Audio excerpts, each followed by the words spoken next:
السلام عليكم ورحمة الله وبركاته. في هذا الفيديو القصير غادي نوريكم طريقة سهلة جدا باش تفرق بين البيض المسلوق والبيض الغير مسلوق.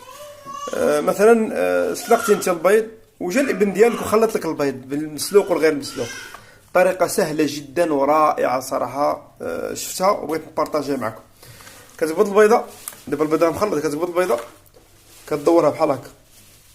اللي ما مسلوقاش ما كدورش، اللي مسلوقه شوف اللي مسلوقه كدير، اللي مسلوقه كتبقى الدور داك الثقل ديال اللي اكتسباتو فانها طابت هو اللي كيخليها تبقى الدور. شوف اما الاخرى ما كدورش، اللي مازال ما مسلوقاش ما كدورش، وتا دارت كدور على الجنب ديالها. الى عجبك الفيديو نتمنى انك تشترك في القناه وتبارطاجي.